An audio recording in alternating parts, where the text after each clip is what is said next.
Bismillahirrahmanirrahim. Assalamualaikum warahmatullahi wabarakatuh. Selamat pagi Bapak Ibu dan teman-teman semua sebangsa dan setanah air.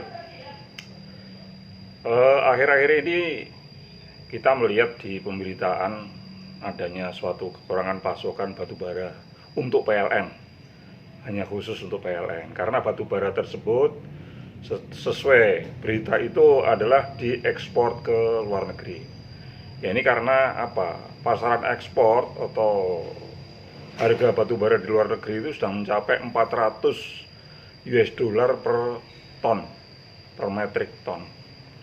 Sementara kalau untuk kebutuhan dalam negeri, di mana mereka harus ada suatu keharusan para eksportir ini memasok dalam negeri dalam scope DMO atau domestic market obligation, yaitu sebesar 25% sebenarnya untuk dalam negeri itu.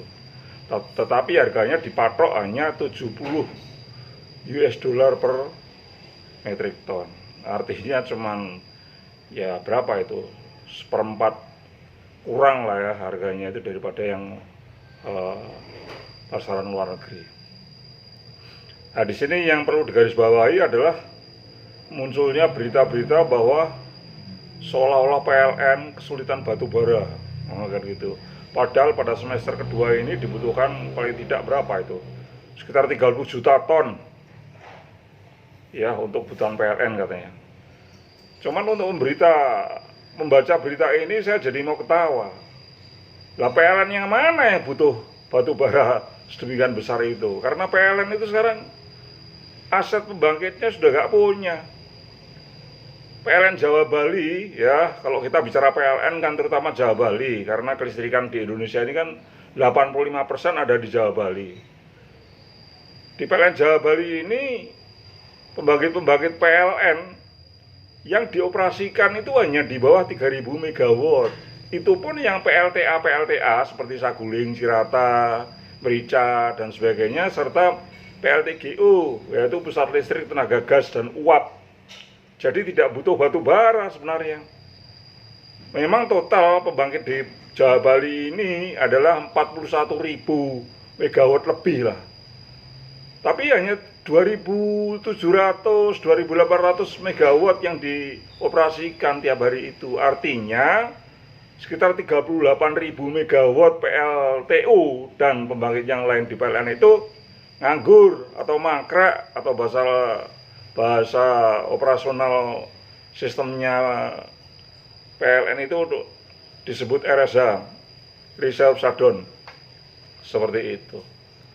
Jadi selama ini kita cuma dicuci otak saja, seolah-olah PLN masih eksis. Gak ada. PLN itu sekarang hanya sebagai IO, event organizer. Ya, event organizer itu kan kalau kita mantenan, kita mantu, siapapun mantu itu kan kalau pakai IO kan, ya IO inilah yang ngurus gedung, ngurus panggung, ngurus catering, ngurus ya semua yang terkait dengan acara pengantinan tersebut, rundown dan sebagainya. Sedangkan dia sendiri, IO ini tidak memiliki aset atau katakanlah suatu kelengkapan perhelatan itu, nggak ada. PLN pun sekarang juga demikian.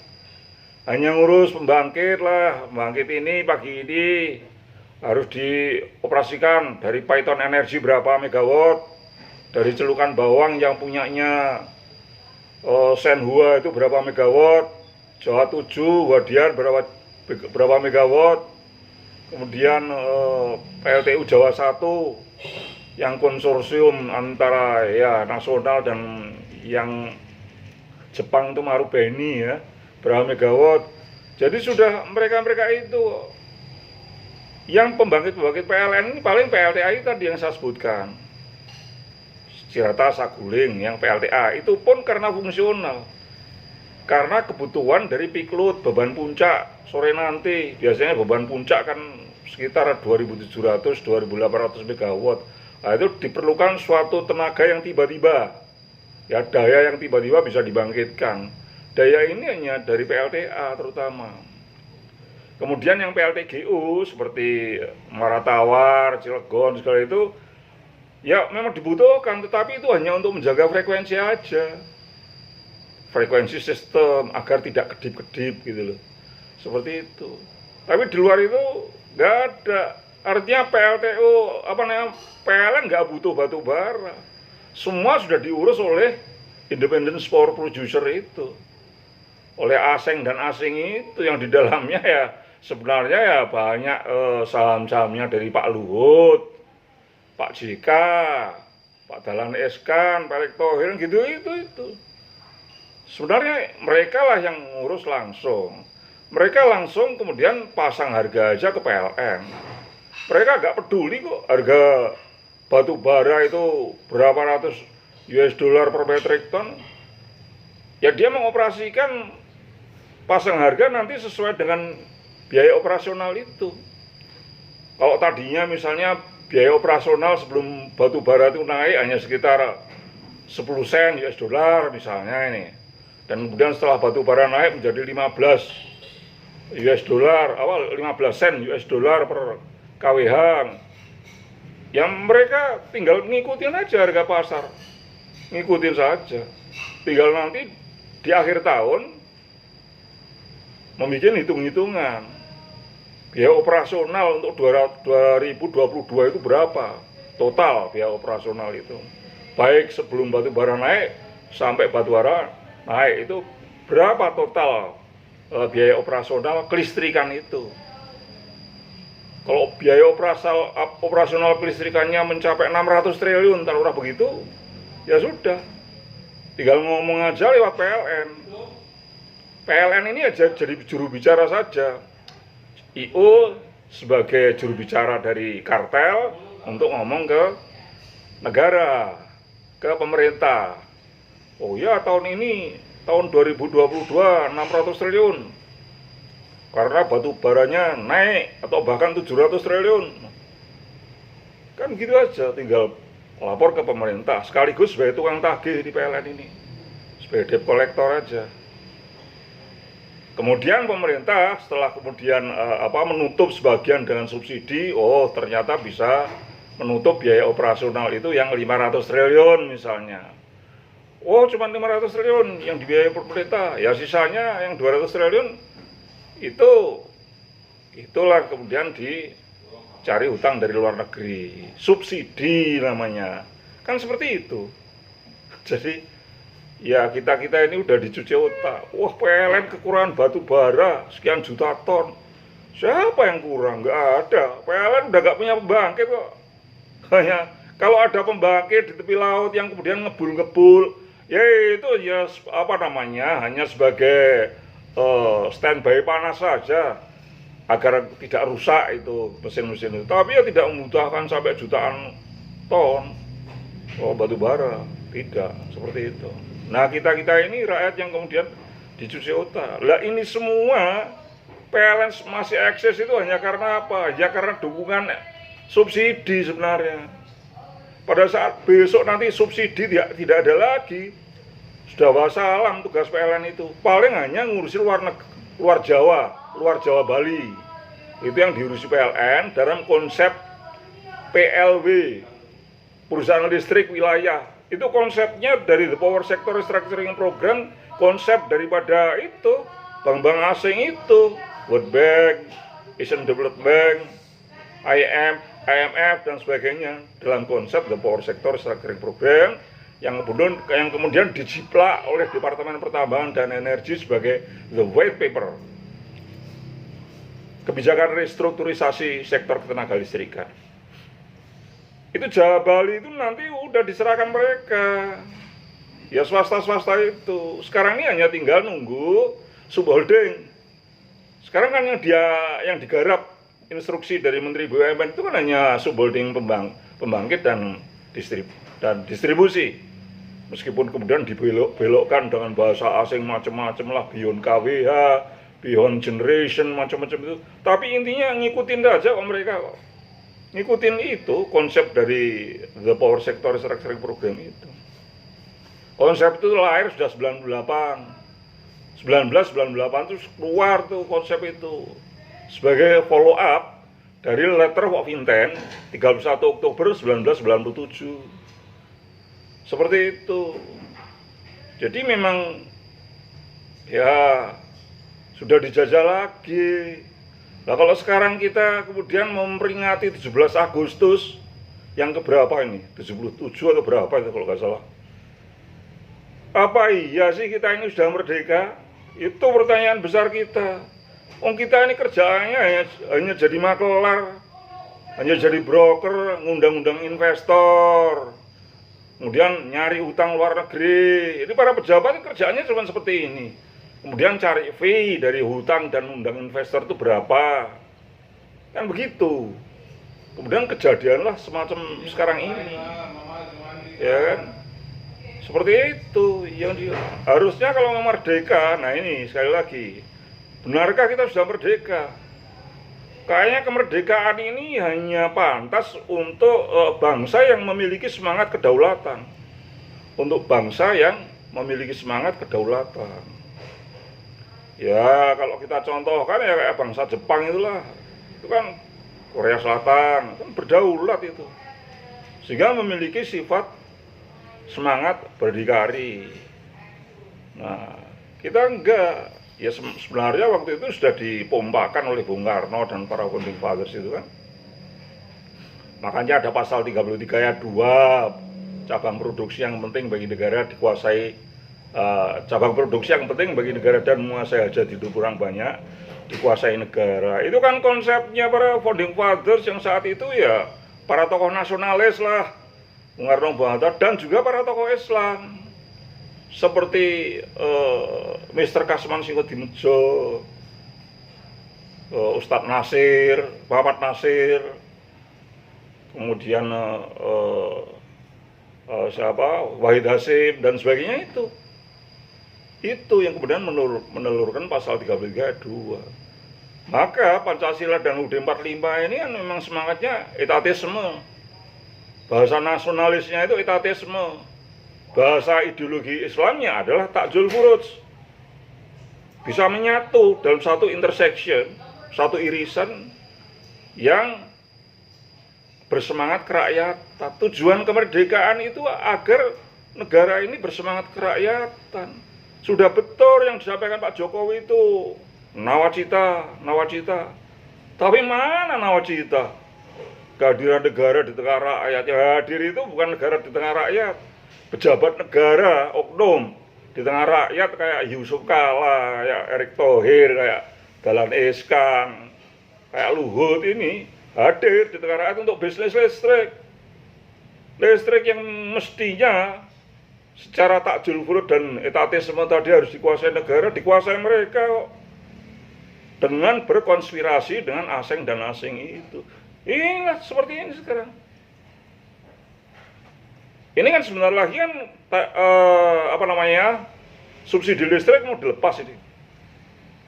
Jadi setelah subholding transmisi oleh Erick Thohir itu nanti dibentuk, maka P2B, PLN P2B, Pusat Pengatur Beban yang di Cinere itu nanti dilepas menjadi lembaga independen, bukan PLN lagi, tapi lembaga independen yang berfungsi ada sebagai pengatur sistem dan pengatur pasar. Itu ujung-ujungnya kan akan ke sana. Ini konsepnya dari IMF, BPDB itu. Nah sekarang disambut oleh Cina. Kan kalau BPDB, IMF itu titik tolaknya dari ideologi kapitalis. Lah kalau Cina ini dari double system. Kapitalis bisa, komunis bisa. Di dalam negeri mereka menggunakan ideologi komunis untuk menggalang kekuatan politik. Di luar negeri mereka kapitalis. Jadi komunis dan kapitalis ini memang sama brengseknya. Yang nggak paham ya kayak kita ini. Sekali lagi ya Bung Karno, Bung Hatta waktu itu sudah benar. Tapi kan kemudian ya inilah. Kita itu masih kemudian belum bisa berpikir untuk rakyat. Kemudian kan ditunggangi PKI itu beliau-beliau itu kan. Terutama Bung Karno. Bung Karno kan kemudian didukung menjadi presiden seumur hidup. Ya kalah-kalahnya PKI ini seperti ini. Nah Bung Karno sendiri ya mungkin ya mohon maaf lah sebagai manusia biasa kan ada apa kelemahannya, ngikutlah saya PKI. Ya PKI itu dukung-dukung karena untuk mengkomuniskan Indonesia kok. Wah, untung kemudian ada Pak Harto sigap pemberantas PKI dan seterusnya. Ya tapi Pak Harto sendiri kemudian nggak berapa lama kemudian CIA masuk. Kemudian Freeport dikasihkan mereka. Kemudian yang lain-lain ini kemudian investor didatangkan, kemudian hutang luar negeri kemudian diutamakan sebagai politik ekonominya. Ya ujung-ujungnya ini letter of intent terbit itu kan karena menurut narasi dalam letter of intent itu. Karena pada akhir 1997 kan ada hutang Indonesia sebesar 140 miliar. Terbitlah itu letter of intent. Di dalam letter of intent itu dikatakan bahwa pemerintah atau negara Indonesia akan melepas, tidak akan bertanggung jawab lagi terhadap BUMN strategis pengelola pelayanan publik, tidak akan lagi menghandle BUMN strategis pelayanan publik, harus dilepas. Itu intinya komitmen pemerintah Indonesia. Ya, tapi itu arsiteknya ya IMF dan IDB WIB itu.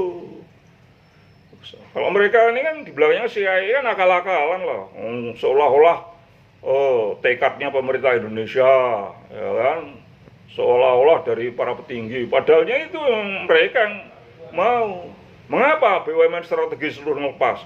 Ya karena supaya mereka bisa bisnis di Indonesia. Inilah yang kemudian kita tidak tidak merespon, tidak mempelajari masalah ini. Pokoknya saat itu enak, bisa utang, bisa tinggal kemudian narikin aja lah fee dari investor-investor itu. Ya ujung-ujungnya seperti ini sekarang ini. Dan kemarin Pak Jokowi kan sudah bilang itu. Beliau bercerita bahwa beberapa hari yang lalu ketemu dengan Sekjen PBB, Presiden A, B, C, D dan seterusnya yang negara-negara besar itu, bahwa sebentar lagi mau krisis, dunia gelap. Loh kok bisa bicara gitu? Padahal seminggu sebelumnya ngomong, wah Indonesia aman.